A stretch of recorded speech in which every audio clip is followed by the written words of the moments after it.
Ученые бьют тревогу. К 2050 году половина населения планеты станут близорукими. Врачи-офтальмологи борются с этой проблемой, но сами мы, люди, тоже должны заботиться о своем здоровье. Взрослые и дети на сегодняшний день постоянно пользуются современными гаджетами. Можно ли предотвратить такую статистику, мы узнали у самих специалистов. Это 5 часов вот так. В день там по 2 часа могу сидеть. От максимум 3, если мне дадут это делать. Где-то от 5 часов больше. В особенности я ночью в телефоне сижу.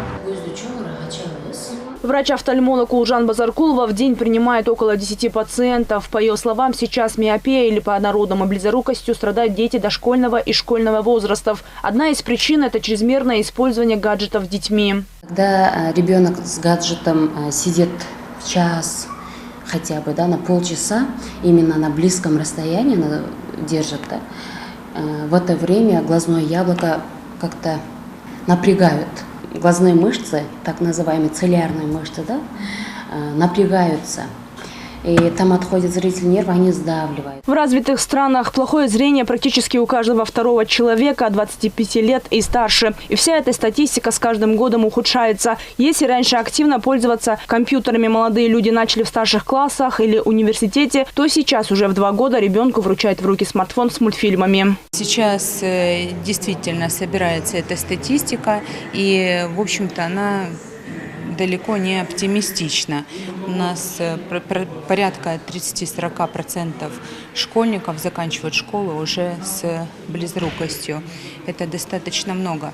Но близорукость страшна не тем, что нужно носить очки или линзы в детском возрасте. Она страшна уже более в старшем возрасте, после 40-50 лет. Чем выше цифры близорукости, тем больше осложнений и осложнений, связанных даже в некоторых случаях с потерей зрения, будет уже более в старшем возрасте. Поэтому наша задача, если не остановить полностью, то хотя бы притормозить прогрессирование. Основная часть людей с близорукостью заработала ее именно из-за непрерывного использования компьютерной техники. Экраны ноутбуков, планшетов и смартфонов излучают вредный для наших глаз синий свет. Именно его влияние приводит к ухудшению аккомодации, хронической усталости и необратимым нарушениям в работе оптической системы. Кроме того, при использовании гаджетов на близком расстоянии наши глазные мышцы практически не двигаются, а взгляд устремлен в одну точку. Если добавить к этому неправильное положение тела при работе и недостаточное освещение, то образуется пышный букет неблагоприятных факторов, благодаря чему наше зрение стремительно ухудшается. Да, мы можем сказать, что большой урон зрению людей приносят гаджеты, нехватка витаминов и так далее. 4,5 миллиардов людей на Земле нуждаются в профессиональной коррекции зрения. Свыше 2,5 миллиардов человек не получают необходимой помощи. 90% из них – жители развивающихся стран или люди с низким уровнем дохода. То есть одна из веских причин – это отсутствие финансовых возможностей. Сами врачи близорукость называют невидимой эпидемией, с которой нужно бороться уже сейчас. Для этого люди должны соблюдать простые правила, которыми на симпозиуме поделились врачи-офтальмологи. У нас есть рекомендации по ВОЗу, чтобы ограничить пользование гаджетов, телефонов. Мы рекомендуем пользоваться еще персональным компьютером в течение 2 часов. Максимум это в течение дня 2 часа. Но каждый, это непрерывно, не 2 часа, каждые 10-15 минут надо иметь тайм-аут, тайм-брейк, и примерно от 5 до 10 минут надо отдохнуть, чтобы глазики отдохнули.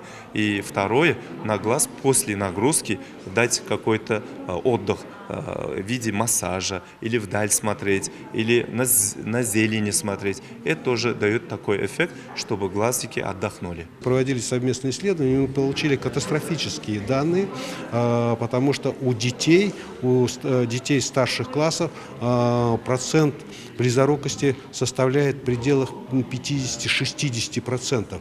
То есть мы исследовали школы, большое количество школ, большое количество детей. Если в первых классах, то это до 10%.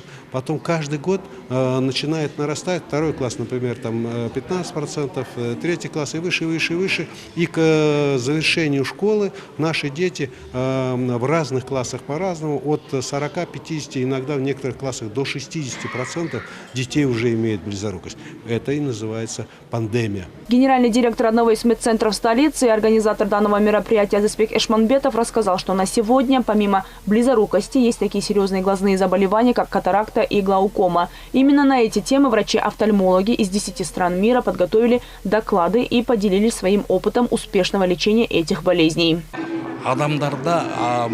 Мы уже трижды в Бишкеке принимаем лучших глазных врачей. Наша задача – вместе бороться с заболеваниями глаз. На сегодня многие болезни помолодели. Например, катаракта или глаукома. Настолько хитрая болезнь, что может наступить незаметно, и человек необратимо лишается зрения. Поэтому врачи-офтальмологи должны делиться своим опытом. Появляются новые технологии и методы лечения. И все это мы должны внедрять в нашей стране. Заботиться о здоровье людей – наша общая задача.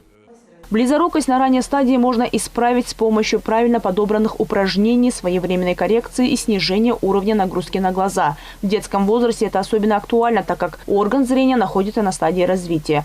Но уже среднюю и высокую степень миопии не исправить упражнениями. В таких случаях пациенту предлагается либо оптическая коррекция, очки или контактные линзы, либо лазерная. Запомните, правильно подобранная оптика – это не только гарантия вашей безопасности, но и комфортной жизнедеятельности. ВОЗ предлагает пути решения миопии. Один из них – это в игровой форме давать ребенку смартфон столько минут, сколько ему лет.